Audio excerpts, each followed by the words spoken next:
Depremde ölen çocuklar, savaşta öldürülen bebekler, açlıktan ölen çocuklar, bunlar dünyada herkes gibi yaşayabilirdi. Ama çocukken öldüler. Hayatı tatmadılar. Bu durumu Allah'ın adaletiyle nasıl açıklarız?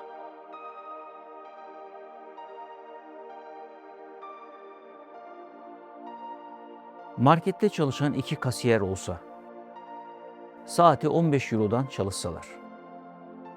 Ay sonu geldiğinde market sahibi birine 2500 euro verse, aynı işi yaptıkları halde diğerine 500 euro verse ne deriz? Bu işte haksızlık var. Çünkü ortada eşit miktarda emek var.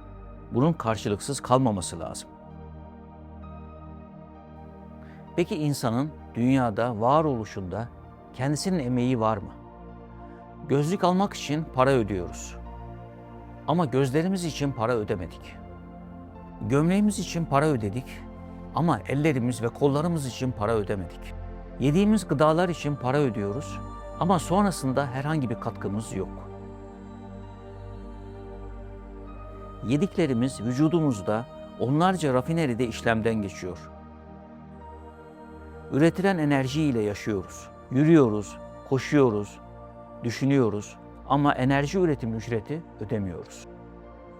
Yaşam süresi için de para ödemedik. Kimi zaman 50, kimi zaman 70, kimi zaman 90, bazen de çok daha erken. Bunun için de para ödemedik. Ödeseydik şunu diyebilirdik. Ben doğmadan önce 90 yıl yaşamak için 90.000 euro ödedim. Ölmem mümkün değil. Daha 50 yılım var. Bunu diyemiyoruz çünkü hiçbir şey için ödeme yapmadık. O nedenle erken ölenler için az yaşadı, haksızlık oldu diyemeyiz. Bu çocuk niye öldü diyemeyiz. Yaratılmış olanın yaratan üstünde bir hakkı olmaz. Ömür bir lütuftur. Allah dilerse uzun bir ömür yaşatır, dilerse çocukken alır.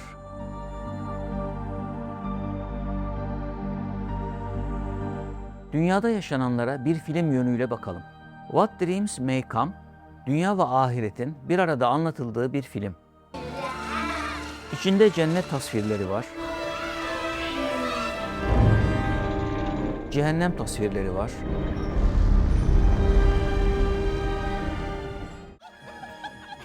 Film dünyada başlar. Robin Williams doktordur. Annie ile evlenir.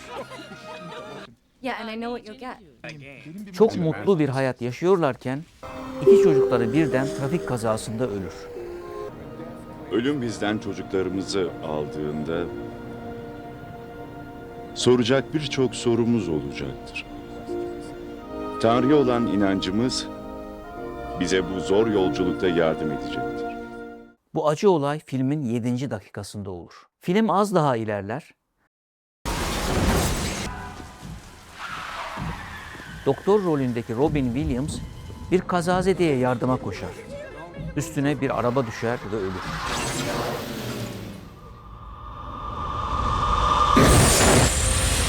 Henüz filmin 12. dakikasıdır. Eşi Annie dünyada yalnız kalır.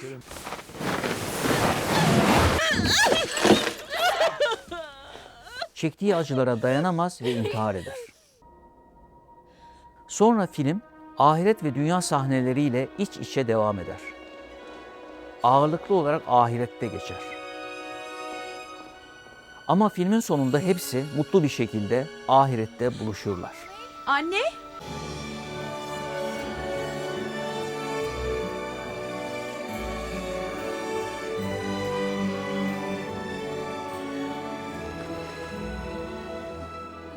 Filmin konusu bu. Film toplam 113 dakika. 1 saat 53 dakika. Filmin dünya ve ahirette geçen bölümlerini ayıralım.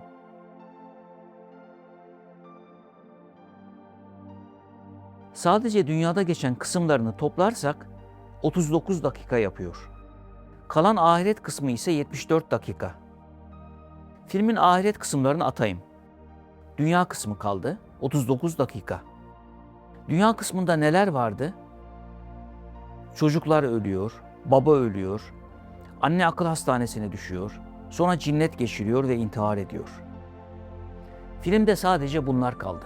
Sadece bu 39 dakikayı seyretsek ne yaparız? Olanlara isyan ederiz.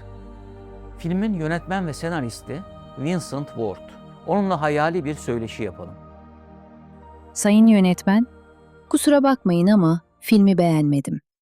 Masum çocukları niçin daha filmin başında öldürdünüz? Bu karakterleri film için ben yarattım. Filmimde dilediğimi öldürürüm, dilediğimi yaşatırım. Sen beğenmedin sanırım ama bu film 7 önemli ödül aldı. Ama hep acı, hep üzüntü.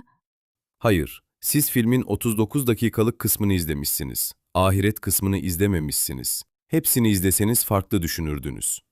Evet, ben sadece dünya kısmını izledim.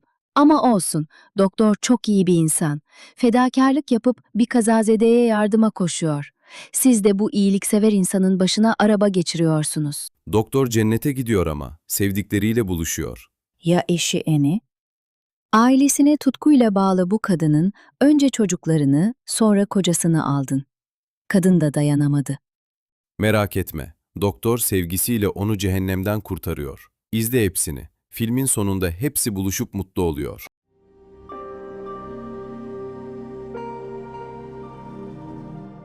Her insan için bu üç oda söz konusu. Ruhlar alemi, dünya ve ahiret.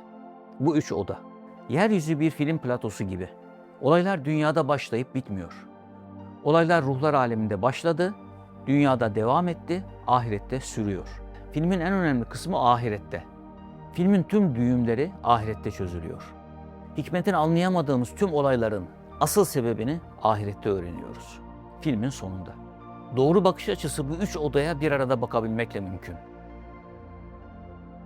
What Dreams May Come filmi 1 saat 53 dakika sürüyordu. Sadece 39 dakikasına bakarak film hakkında hüküm veremeyiz. Sadece dünya odasında geçen olaylara bakarak filmi değerlendiremeyiz. Biz kendi filmimizde sadece dünya kısmına bakarsak dünyada neler görürüz? Mazlumlar eziliyor, zalimler seviniyor. Dünya tam bir yas evi. Oysa Allah hem fevkalade merhametli hem de mutlak adalet sahibi. Kur'an'da yüzlerce defa Rahman ve Rahim olduğunu, merhametli olduğunu bize vurguluyor. Kur'an'da defalarca hiç kimseye zulmetmeyeceğini söylüyor.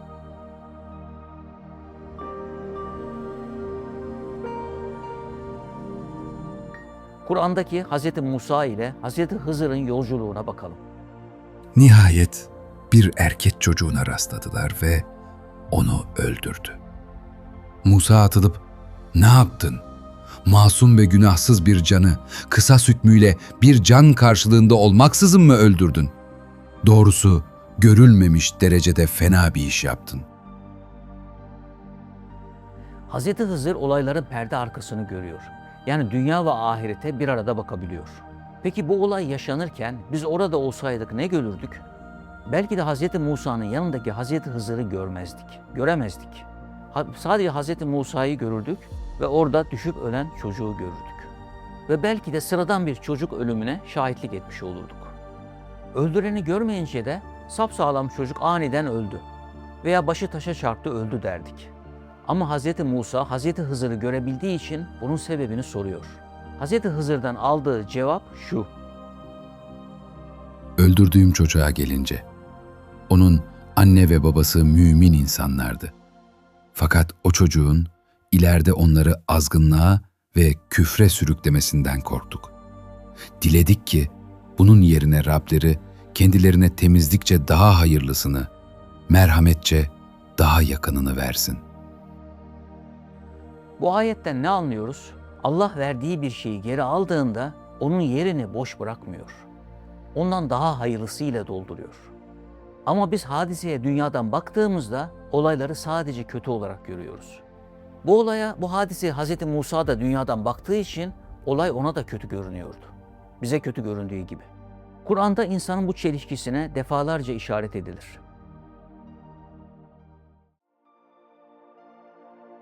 Fakat bir şey sizin hoşunuza gitmez de, bakarsınız Allah onda pek çok hayırlar takdir etmiştir.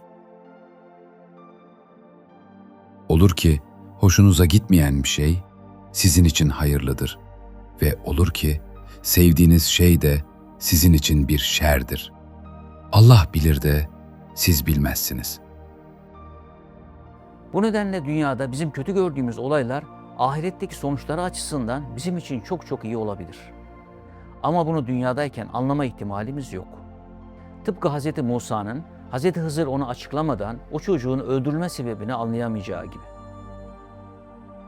Kainattaki her şey ya bizzat güzeldir veya neticeleri cihetiyle güzeldir.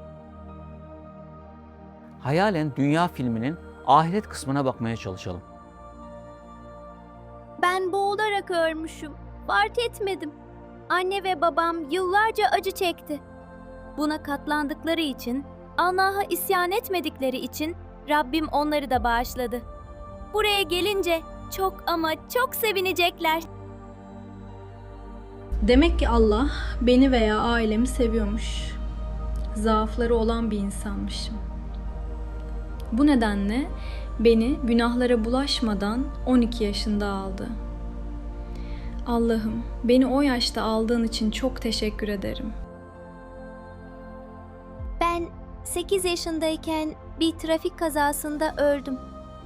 Buraya gelince ölmeseydim dünyada neler yapacağım gösterildi. Allah beni anne babamın bazı iyiliklerinden dolayı o kötülüklere bulaşmadan aldı. Allah'a şükrediyorum. Bu kurgu sözler ihtimalden uzak değil. Peki ya dünyada kötülük yapanlar, zulmedenler, bunların yaptıkları yanlarına kâr olarak kalacak mı? Filmdeki sahneler ürpertici.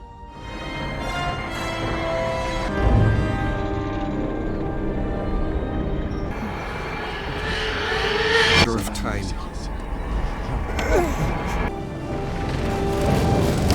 It's all right. They never come. Zaman meselesi.